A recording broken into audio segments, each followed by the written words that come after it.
और दालचीनी के बारे में भागवत जी कहते हैं कि ये दमा अस्थमा इनको तो खत्म करेगा ही, वात के सब रोगों को खत्म करेगा, कफ के रोगों को भी खत्म करता है। कफ के रोग आप समझते हैं, खांसी है, सर्दी है, जुकाम है, मोटापा है, वजन बढ़ना, ये सब कफ के रोग हैं। तो इनमें भी दमा जैसी बीमारियों जितना असर है दमा पे उतना ही इस पर भी है कफ की। तो दालचीनी का भी उपयोग आप कर सकते हैं आपकी बीमारी के हिसाब से। दालचीनी आप सब जानते हैं, आसानी से आपको पहचान में भी आती है। बस उसका उपयोग करते समय ध्यान रखें कि ये ज्यादा उपयोगी है पाउडर के रूप में। कई बार मैंने देखा है भोजन बनाते समय हम दालचीनी का पत्ता डाल देते हैं या उसकी वो जो छाल जैसी है वो वो उतना उपयोग नहीं आता जितना पाउडर करके वो उपयोग में आता है। आप सभी का स्वागत है आपके अपनी YouTube channel Ayurvedic secrets of health में।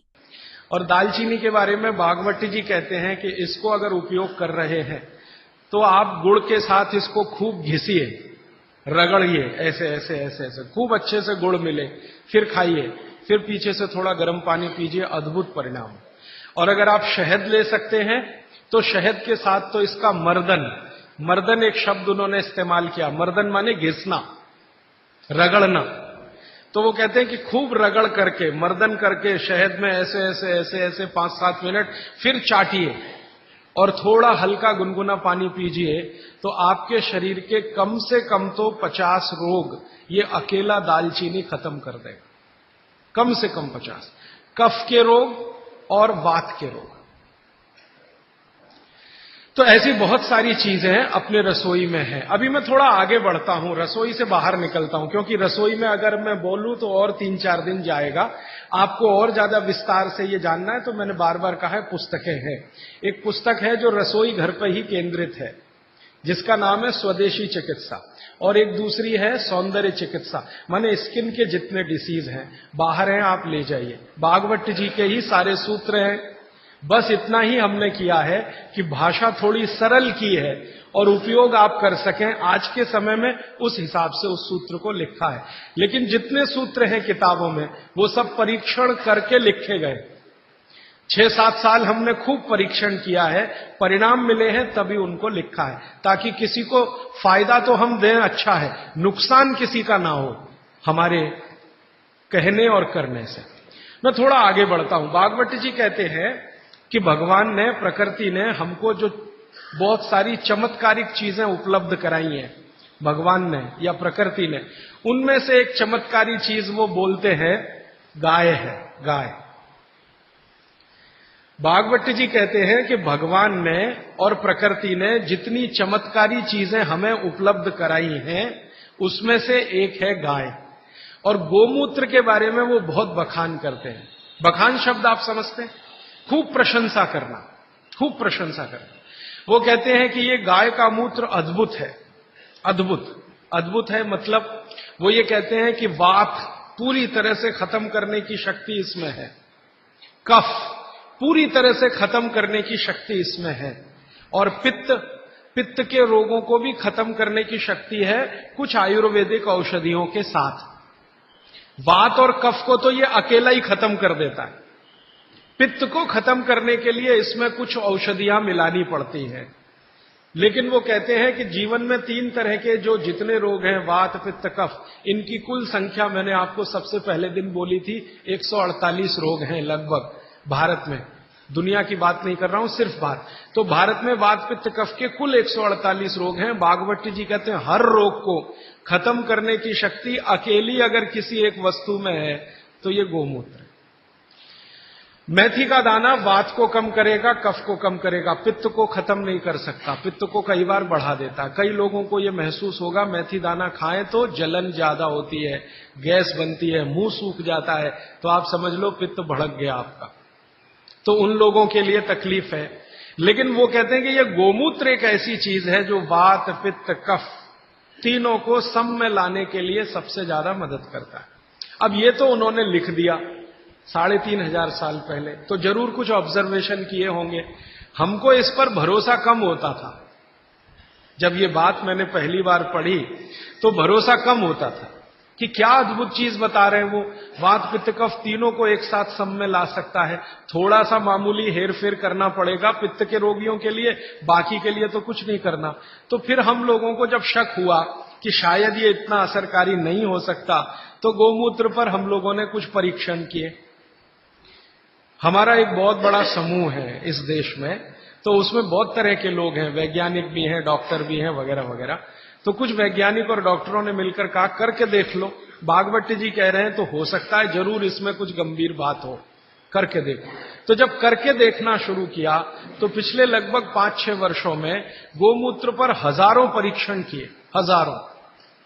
सबसे पहले तो उसका हमने केमिकल एनालिसिस कराया कि आखिर गोमूत्र है क्या।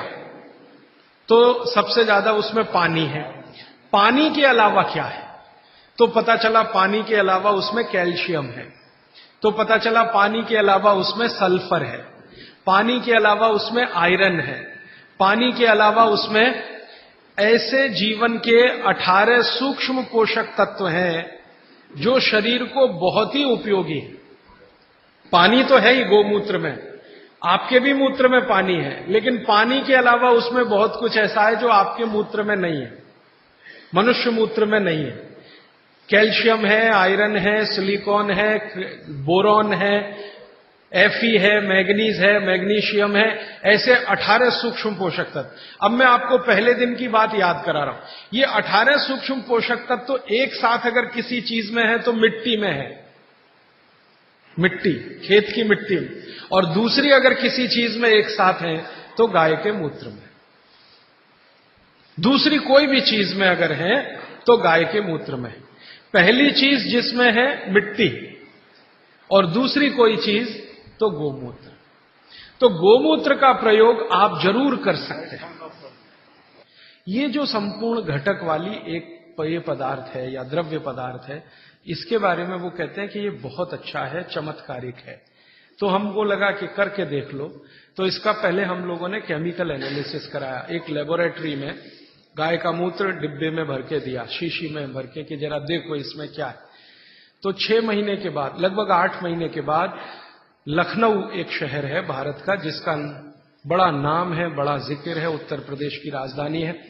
वहां पर एक बहुत बड़ी प्रयोगशाला है, उसका नाम भी बता दूं ताकि आप चाहें तो उनसे कंफर्म कर लें। प्रयोगशाला का नाम है CDRI, central drug research institute.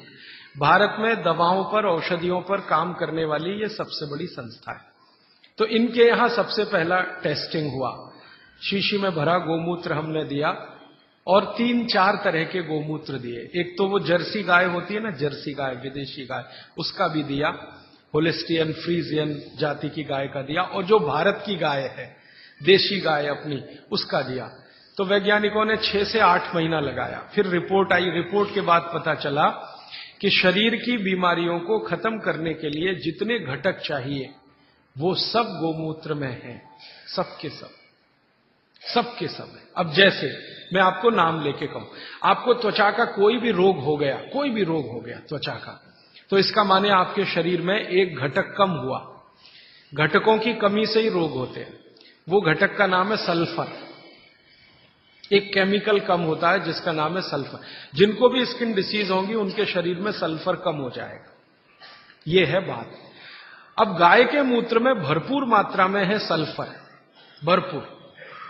तो हम लोगों ने क्या किया कि ये त्वचा रोग वालों को इकट्ठा करके, सल्फर चाहिए तो सल्फर हम चाहें तो होम्योपैथी में दे सकते थे उनको, सल्फर चाहे तो आयुर्वेद में भी दिया जा सकता था। हमने ना होम्योपैथी में दिया ना आयुर्वेद में दिया। उनको कहा भाई गोमूत्र में सल्फर है और आपको सल्फर की जरूरत है तो आप पी के देख लो। तो उनमें से कुछ ने पिया, कुछ ने नहीं पिया, कुछ को लगा कि कैसे पिए, इसमें वगैरह वगैरह बहुत सारी तकलीफें हैं। वो एक आदमी तो मुझे कहता था, राजीव भाई इतनी बास आती है, कैसे पी सकता हूं। और वो रोज 1 बोतल दारू पी लेता था, गोमूत्र पीने में उसको बास आती थी। तो मैं उसको समझाता था, भैया दारू की जो बास है उससे अच्छी तो ये है, लेकिन वो माना नहीं। खैर, जिन लोगों ने पी लिया, हमने देखा कि 1.25 महीने से ही उनके त्वचा का रंग बदलना और उनका जो रोग है वो बदलना शुरू हुआ। 3रे महीने तक आते आते संपूर्ण रोग थे। और क्या क्या रोग ठीक हुए? सोराइसिस ठीक हुआ, जो कभी ठीक नहीं होता, आप जानते हैं। एलोपैथी वाले तो कहते हैं सोराइसिस ठीक ही नहीं होता। सोराइसिस के बारे में वो कहते हैं कि आदमी मरे तो ठीक होता है, ये भाषा है डॉक्टरों की। तो वो सोराइसिस ठीक हुआ। एक्जिमा तो इतने आसानी से ठीक हुआ कि बहुत ही आसान। खुजली, खाज, दाद, सब तरह के त्वचा रोग ठीक हुए। तो बात समझ में आई कि बागभट्टी जी सही कहते हैं। फिर हमने इसका एक्सपेरिमेंट घुटने दुखने वालों पे किया। घुटने दुखते हैं, कमर दुखती है, कंधा दुखता है, और देखा कि रिजल्ट बिल्कुल सही है। 15 से 20 दिन में ही असर है। फिर हमने इसका प्रयोग कफ वालों पे किया। खांसी है, सर्दी है, जुकाम है, 20-20 साल की खांसी है, 25-25 साल की खांसी है। अब आप जानते हैं 20-25 साल की खांसी तो दमाई हो जाती है या तो टीबी में बदल जाती है। तो उसमें देखा तो इतना तीव्र असर है इसका कि अगर आप ट्यूबरकुलोसिस के किसी भी पेशेंट को सरकार का इलाज कराएं, आप खुद कर लें ये एक्सपेरिमेंट, मैं तो 20 बार कर चुका। सरकार का इलाज आप जानते हैं, गोलियां, डॉट्स की गोलियां टीबी के मरीजों को देते हैं और कहते हैं हम फ्री में बांट रहे हैं। तो एक आदमी को आप बोलो कि डॉट्स खाए और इलाज कराए, और दूसरा ऐसा ही आदमी पैरेलल ले लो जिसको टीबी है, अस्थमा है, दमा है, उसको को नहीं तुम सिर्फ गोमूत्र पियो और कुछ मत करो। फ्रेश गोमूत्र माने फ्रेश, जो ताजा। तो आप देखेंगे कि वो डॉट्स की गोली खाने वाले को 4 महीने से 6 महीने लगेंगे, और ये गोमूत्र पीने वाले को 1.25 महीने से 2 महीना ही लगेगा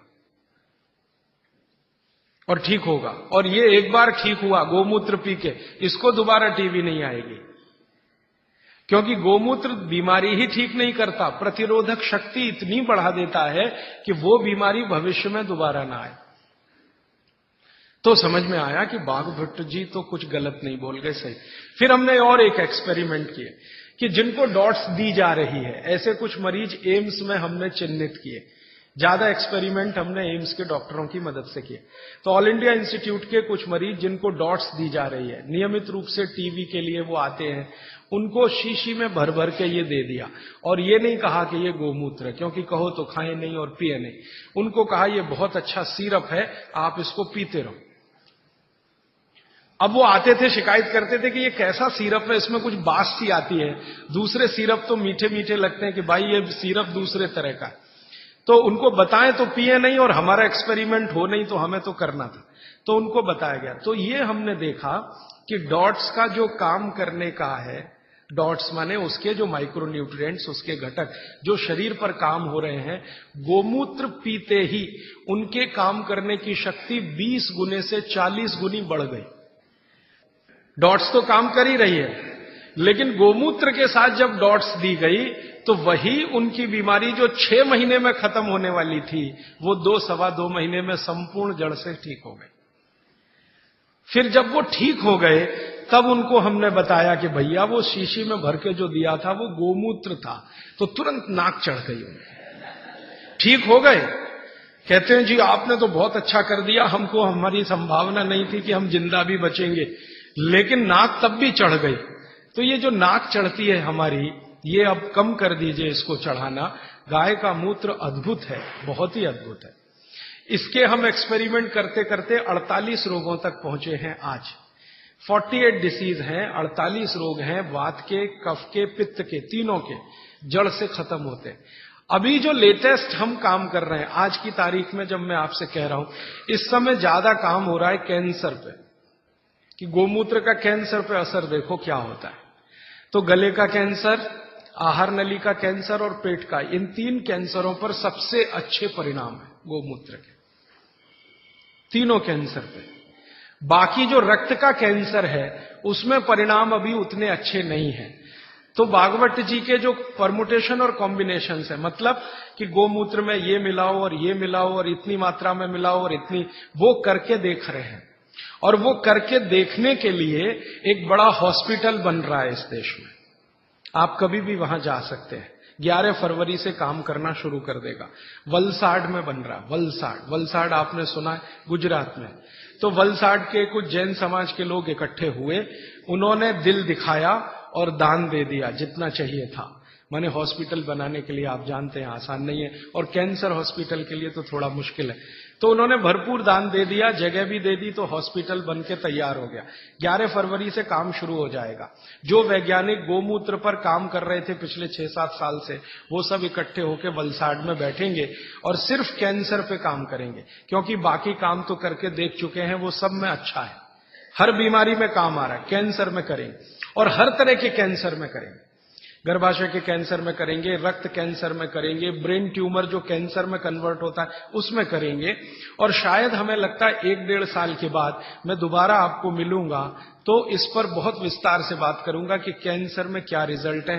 3 तरह के कैंसर के रिजल्ट तो अभी बता सकता हूं, गले का, आहार नली का और पेट का। ये तो बहुत अच्छे से ठीक हो रहा है, लेकिन बाकी कैंसर में भी इसका कोई असर है। आपने कैंसर के बारे में जितना कुछ सुना है उसमें से एक बात मैं कहूं कि आधुनिक विज्ञान ये कहता है कि शरीर को कैंसर तभी होता है जब शरीर में एक केमिकल कम होता है। उस केमिकल का नाम है करक्यूमिन। ये आज के वैज्ञानिकों ने रिसर्च करके निकाला है। करक्यूमिन नाम का एक केमिकल है, ये कम है तो जरूर तो खत्म होगा आदमी, कैंसर आएगा और खत्म होगा। और इस केमिकल की कमी से जो कोशिकाएं होती हैं वो अनकंट्रोल्ड होती है, उनके ऊपर कंट्रोल नहीं रहता, तो ये एक दूसरे के साथ मिलकर एक जूथ जैसा बना लेती है, वो ट्यूमर हो जाता है, फिर ट्यूमर बाद में ब्लास्ट होता है और फिर वो मैलिग्नेंट होता है, पहले बिनाइन फिर मैलिग्नेंट, और फिर अंत में कहते हैं जी डेथ ही है और कुछ है नहीं, उसमें कंट्रोल के बाहर है वो सब। सारे वैज्ञानिक इसमें लगे हुए। अब संयोग की बात देखिए कि जिस करक्यूमिन की बात आज के वैज्ञानिक कर रहे हैं वो करक्यूमिन भरपूर मात्रा में गोमूत्र में है, भरपूर मात्रा में, और एकदम डाइजेस्टेबल फॉर्म में है। डाइजेस्टेबल माने तुरंत पियो और असर करे, ऐसा देर नहीं लगे। ये कुछ ऐसा संयोग है प्रकृति का। वैज्ञानिक कह रहे हैं कि ये तत्व कम होता है तभी कैंसर होता है। अब यही तत्व गाय के मूत्र में है, तो हजारों साल पहले भागवत की कही हुई बात अब सिद्ध हो जाएगी। साल भर में तो सब मान लेंगे। अब तक जितने रिसर्चेज हुए हैं गोमूत्र पर, इन पर भारत सरकार के सामने रिपोर्ट्स पेश की गई। भारत सरकार की जानते हैं एक काउंसिल है जिसका नाम है MCI, medical council of India. इनके पास सब कुछ जाता है सबसे पहले, तो वो सब गया, तो MCI वालों ने नाक चढ़ाई बहुत, ये क्या आप ले आए गोमूत्र, ऐसा बात करते हैं, ये क्या ले आए गोमूत्र, माने उनको लगता है कि ये तो बेकार की चीज है गोमूत्र। अब उनका कुतर्क क्या है वो जरा देखो। कुतर्क, तर्क है तो चलो अच्छा है, हम उनसे संवाद कर सकते हैं, समझा। कुतर्क करते, कहते जी ये गोमूत्र इतना ही अच्छा होता तो गाय छोड़ती क्यों इसको शरीर से। जब हमारा झगड़ा हुआ ना MCI वालों से, आधुनिक डॉक्टरों से, और उन्होंने ये कुतर्क करना शुरू किया कि क्या फालतू बात करते हैं, गोमूत्र इसमें कुछ है क्या। मैंने कहा भैया बहुत कुछ है, नहीं तो कोई मूर्ख नहीं था जो 3500 साल पहले इसको लिख के चला गया। और उसके बाद भी कई लोगों ने कहा, वैद्यों ने कहा, कई वैद्य हैं जो बिना आपको बताए गोमूत्र देते रहते हैं और आपको ठीक करते रहते हैं। उनके बहुत सारे काढ़े, बहुत सारी दवाएं गोमूत्र में बनाते हैं, आपको नहीं बताते, ये अलग बात है, क्योंकि हर वैद्य मुझे यही कहता है बता दो तो नाक चढ़ जाती है सबकी, नाक चढ़े तो थोड़ा रेजिस्टेंस आता, फिर दवा का असर कम हो जाता, तो बिना बताए देते रहते। तो हमको कॉन्फिडेंस था, तो डॉक्टरों से जब झगड़े हुए हमारे आज के डॉक्टरों से, तो उनका पहला ही कुतर्क था जी अच्छा होता तो गाय छोड़ती क्यों, खुद न रखती उसको। तब मुझे मेरी पुरानी एक बात याद आई। मेरी दादी मां हमेशा मुझे कहा करती थी, वो कभी स्कूल में नहीं गई, कॉलेज में नहीं गई, लेकिन ज्ञान बहुत था उसको। हमारे देश में ऐसा ही है, जो स्कूल कॉलेज में नहीं गए वो सब ज्ञानी है। ये मेरा 15 साल का 100% तजुर्बे का हिस्सा है, इसमें कोई कमी नहीं है। जो स्कूल नहीं गए, कॉलेज नहीं गए, बहुत ज्ञानी है, उनके पास नॉलेज बहुत है, फंक्शनल नॉलेज जिसको हम कहते हैं, ऑपरेटिव और फंक्शनल नॉलेज उनको जबरदस्त है। और वो इतनी ज्ञान की बातें कई बार कर जाते हैं कि हमारा सिर घूम जाता है। एक बार मैं आपको ये क्षेपक है लेकिन मैं जोड़ देता हूं आपको समझ। मैं एक बार पटना रेलवे स्टेशन पे उतरा, बहुत बार जाता रहता हूं, घूमता रहता हूं, तो रात के 2:30 बजे थे। अब ट्रेन से उतर गया, सामान थोड़ा ज्यादा था, मेरे पास एक ही सामान है, किताब है, मेरे कपड़े तो 2 ही 3 है, बस किताब है। तो उठाए गट्ठर, अब कैसे उठाएं, तो कुली चाहिए भाई, तो ढूंढना शुरू किया, तो एक ही कुली दिखाई दिया। मैंने कहा भाई जरा ले चलो बाहर तक। उसने कहा साहब थोड़ी देर रुक जाओ, मेरा कुछ झगड़ा है। किससे झगड़ा है? तो मेरी पत्नी से झगड़ा हो रहा है, थोड़ी देर रुक जाओ फिर मैं ले जाऊंगा। तो मैं खड़ा हो गया, दोनों की बात सुनने लगा। पति और पत्नी बात कर रहे थे। उसकी पत्नी कहीं गांव से आई हुई थी, कोई मामला था। मुझे ज्यादा उनकी भाषा समझ में नहीं आ रही थी, क्योंकि वो जो है ना स्थानीय भाषा बोलते हैं, और मैं थोड़ा मूर्ख आदमी हूं, मुझको कम समझती। तो मैं सुन जरूर रहा था, झगड़ा चल रहा था। अंत में कुछ फैसला हुआ, और फैसला हुआ फिर उसने कहा चलो अब आपका सामान लेता हूं। तो मैंने जिज्ञासा से पूछ लिया भाई बात क्या थी? तो उसने कहा कुछ नहीं। मैंने कहा बता दो भाई। उसने कहा मेरे घर की बात है, आपको क्या बताऊं? तो फिर भी मैंने कहा बता दो। तो उसने कहा बात इतनी सी थी कि मेरी पत्नी कुछ कह रही थी, मैं मान नहीं रहा था। फिर मैंने कहा क्या हुआ? उसने कहा अब मैंने मान लिया। मैंने कहा क्यों मान लिया?